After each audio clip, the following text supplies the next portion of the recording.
जय हिंद, राधे राधे, जय श्री कृष्णा। आज के इस एपिसोड में हम लोग एक बार पुनः अवतल दर्पण की सहायता से किसी वस्तु का निर्मित प्रतिबिंब किस प्रकार होता है, कैसे बनता है, इन सभी बातों पर चर्चा करने वाले हैं। तो आज के एपिसोड को प्रारंभ करने से पहले पिछले एपिसोड में जो कुछ हम लोगों ने सीखा था उसे एक बार पुनः रिव्यू करने का प्रयास करते हैं।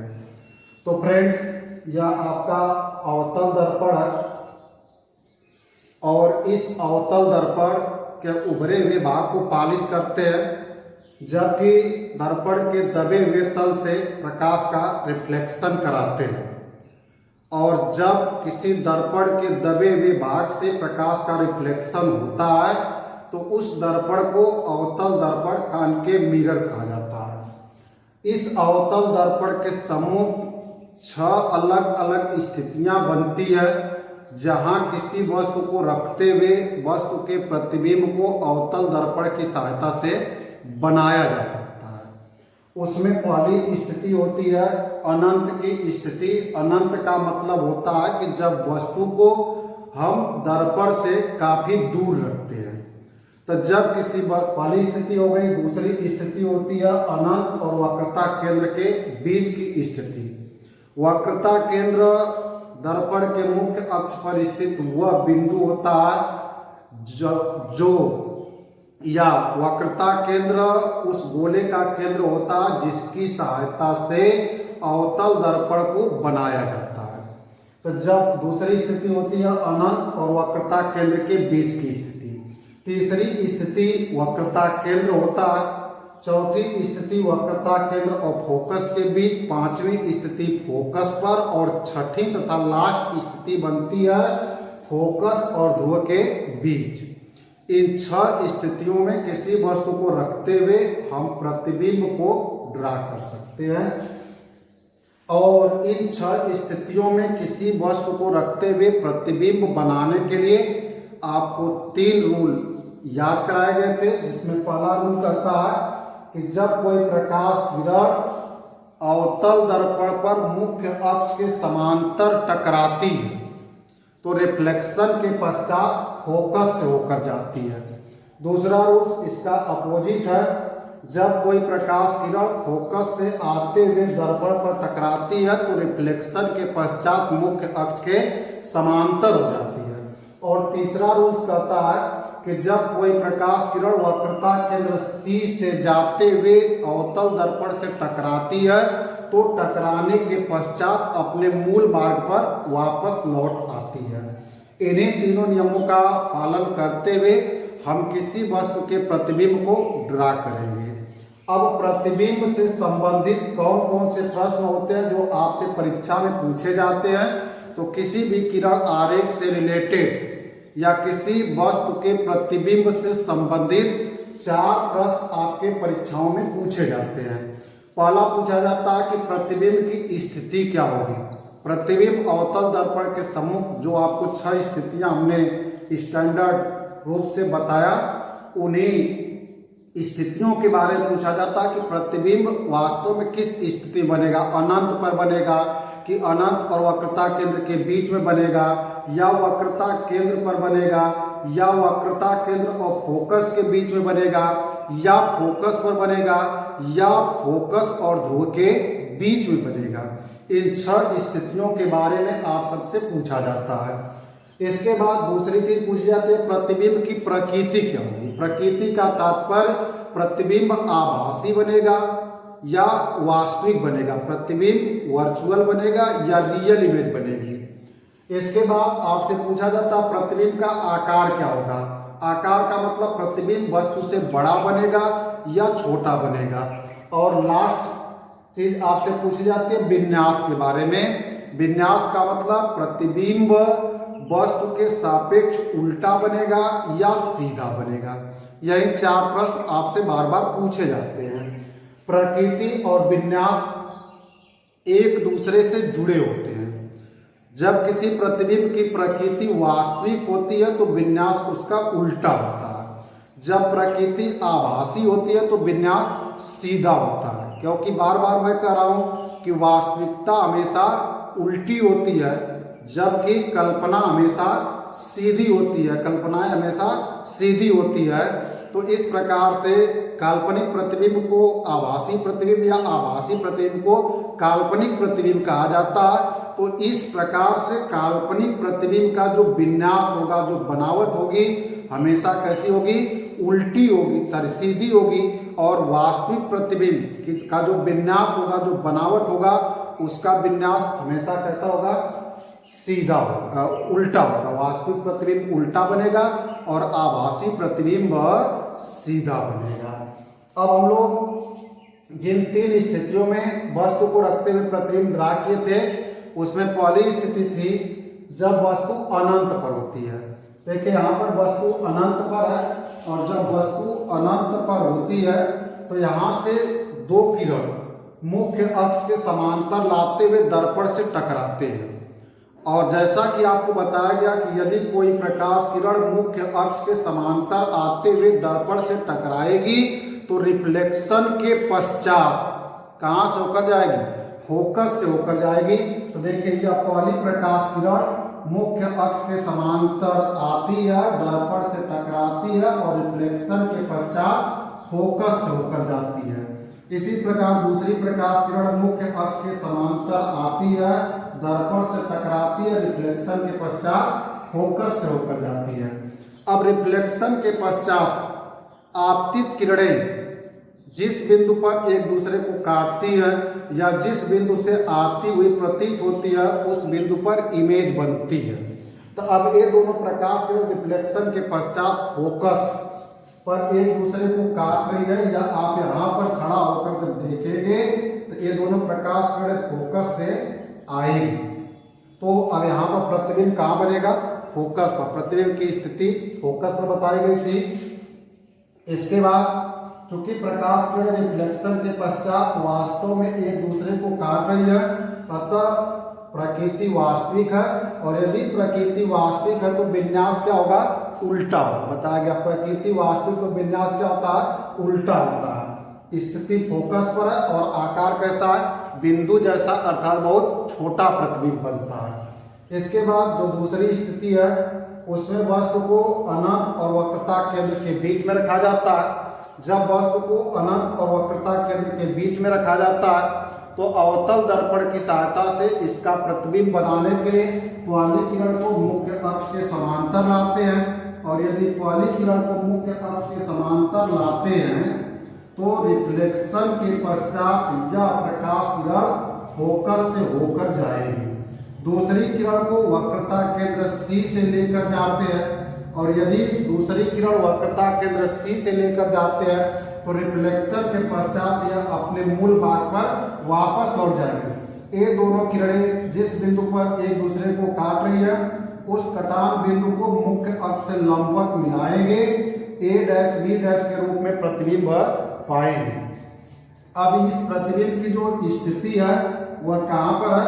C तथा F के बीच में है। C और F के बीच में स्थिति है। इसका आकार वस्तु से छोटा दिख रहा है और इसके जो विन्यास है उल्टा, वस्तु ए बी मुख्य अक्ष के ऊपर है और विन्यास कहाँ है? जो प्रतिबिंब बन रहा है नीचे की तरफ बन रहा है, तो विन्यास कैसा है? उल्टा है। और यदि विन्यास उल्टा है तो प्रकृति कैसी होगी? वास्तविक होगी। या प्रकृति वास्तविक है तो विन्यास कैसा होगा? उल्टा होगा। इसके बाद जो नेक्स्ट केस है वह तीसरी केस है। इसमें जब वस्तु को कहाँ रखते हैं? वक्रता केंद्र C पर रखा जाता है। जब वस्तु को वक्रता केंद्र C पर रखते हैं तो प्रतिबिंब बनाने के लिए पहली किरण आप मुख्य अक्ष के समांतर ले जाएंगे, रिफ्लेक्शन के पश्चात फोकस से लेकर जाएंगे। दूसरी प्रकाश किरण को आप फोकस से लेकर जाएंगे, रिफ्लेक्शन के पश्चात मुख्य अक्ष के समांतर हो जाएगी। ये दोनों किरणें जहां पर एक दूसरे को काट रही है उस कटान बिंदु को मुख्य अक्ष से लंबवत मिलाएंगे तो आप पाएंगे कि प्रतिबिंब वक्रता केंद्र पर ही बन रहा है, वस्तु के बराबर बन रहा है, विन्यास में उल्टा है। और यदि विन्यास में उल्टा है तो प्रकृति कैसी होगी?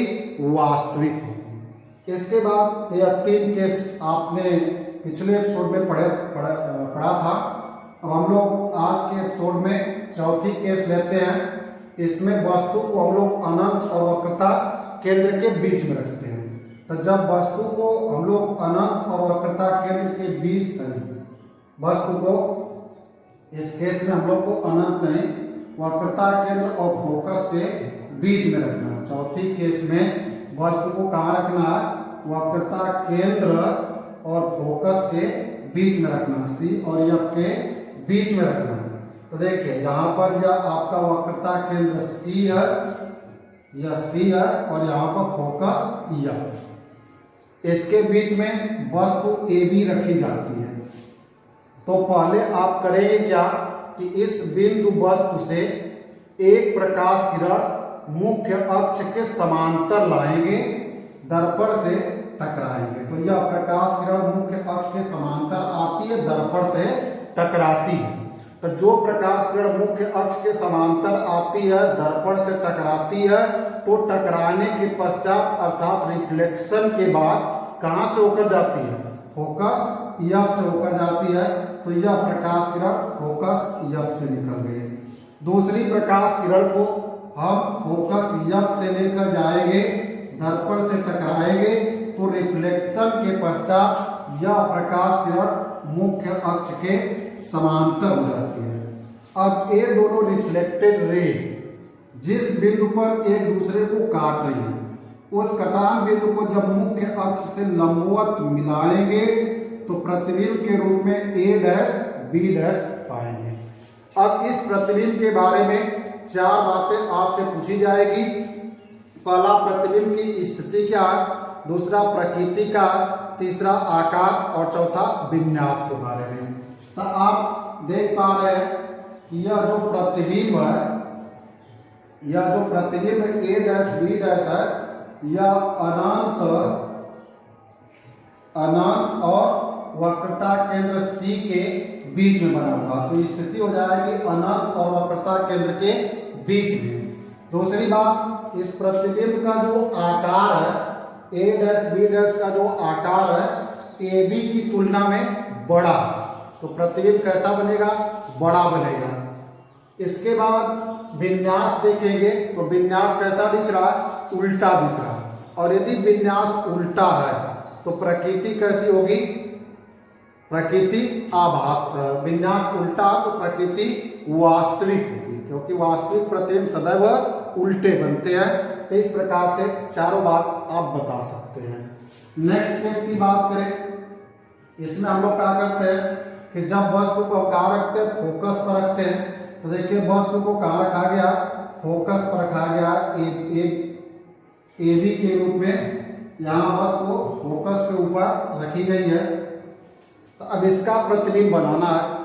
तो पहली किरण को आप मुख्य अक्ष के समांतर लाएंगे, और जब पहली किरण को आप मुख्य अक्ष के समांतर लाएंगे तो रिफ्लेक्शन के पश्चात फोकस से लेकर जाएंगे। दूसरी प्रकाश किरण वक्रता केंद्र सी के सीध में ले जाएंगे, तो यह रिफ्लेक्शन के पश्चात अपने मूल मार्ग पर वापस लौट आएगी, और यह इस प्रकार से यह प्रकाश किरण इस तरीके से जाएगी।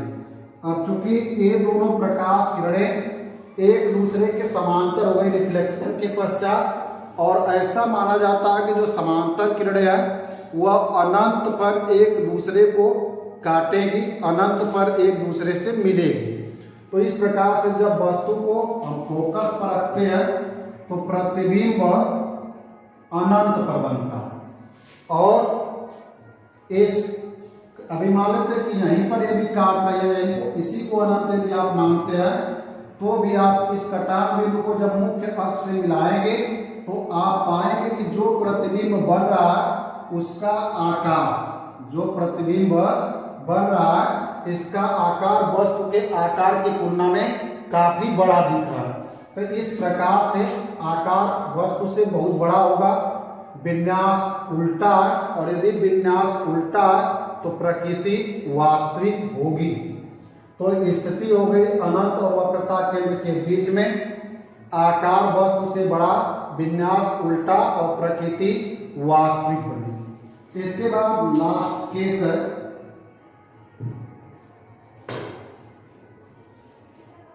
लास्ट केस है, इसमें जब वस्तु को फोकस तथा ध्रुव के बीच में रखते हैं। तो देखिए वस्तु को फोकस और ध्रुव के बीच में रखा गया।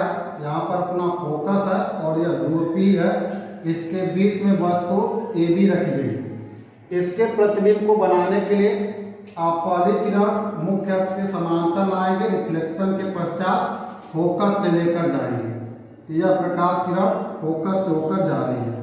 दूसरी प्रकाश किरण को आप वक्रता केंद्र C के सीध में ले जाएंगे, तो रिफ्लेक्शन के पश्चात यह प्रकाश किरण अपने मूल मार्ग पर वापस लौटेगी और इस प्रकार से निकल जाएगी।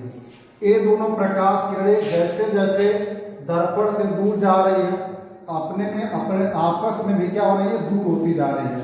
तब यदि इन दोनों प्रकाश किरणों को दर्पण के पीछे डॉटेड लाइन से मिलाने का प्रयास करेंगे तो ऐसा लगेगा कि ये दोनों प्रकाश किरणें इस बिंदु से आती हुई प्रतीत हो रही है।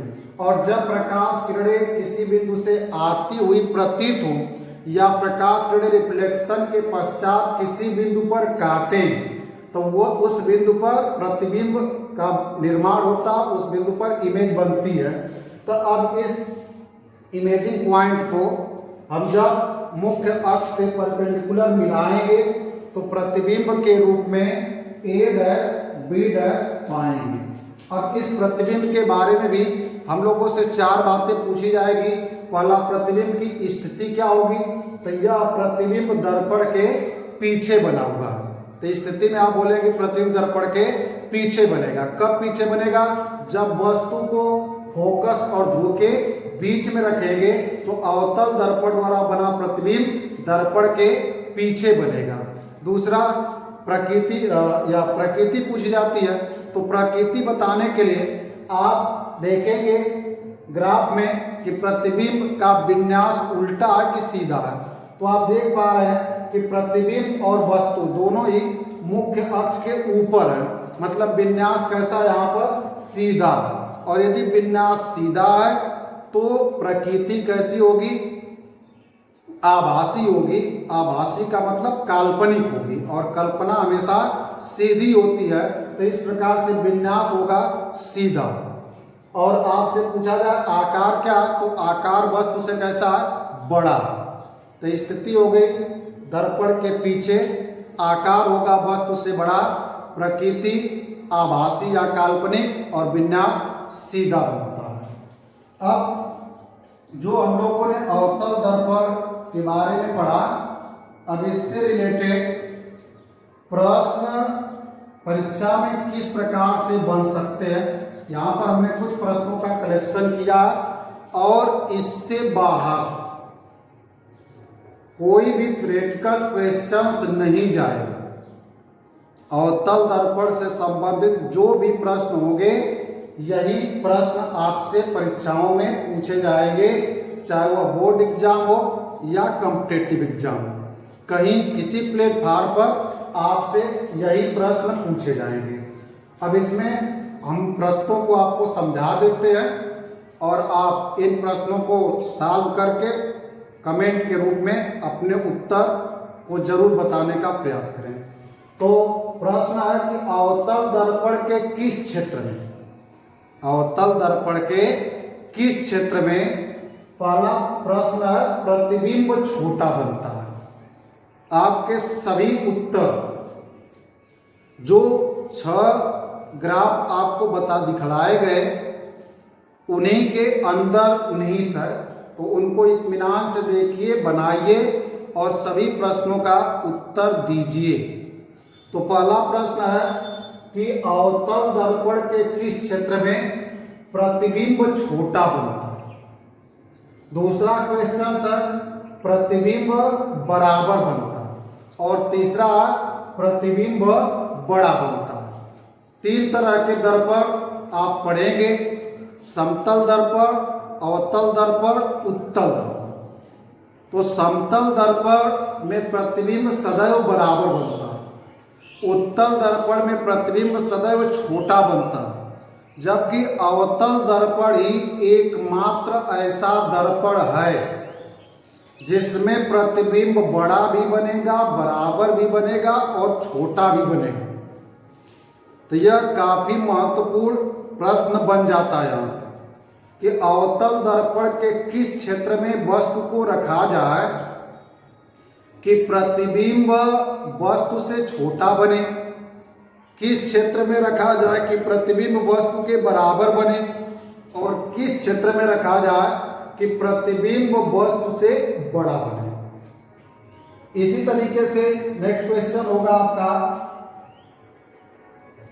कि किस क्षेत्र में रखने पर प्रतिबिंब वास्तविक बनता और किस क्षेत्र में रखने पर प्रतिबिंब आभासी बनता। अवतल दर्पण के सम्मुख किस क्षेत्र में वस्तु को रखा जाए कि प्रतिबिंब वास्तविक बनेगा और किस क्षेत्र में रखा जाए कि प्रतिबिंब आभासी बनेगा। नेक्स्ट क्वेश्चन है किस क्षेत्र में रखने पर प्रतिबिंब उल्टा बनेगा और किस क्षेत्र में रखने पर प्रतिबिंब सीधा बनेगा। तो इस प्रकार से आपको 1 2 3 4 5 6 7 प्रश्नों का जवाब देना। 3 प्रश्न छोटे बड़े से संबंधित है, 2 प्रश्न उनकी प्रकृति से संबंधित है कि वास्तविक प्रतिबिंब कहाँ बनेगा, किस क्षेत्र में आभासी प्रतिबिंब बनेगा, और 2 प्रश्न है कि प्रतिबिंब कब उल्टा बनेगा और कब सीधा बनेगा। तो इन प्रश्नों का जवाब आप कमेंट बॉक्स में अवश्य दें और इन सभी प्रश्नों का उत्तर नेक्स्ट एपिसोड में आपको दिया जाएगा।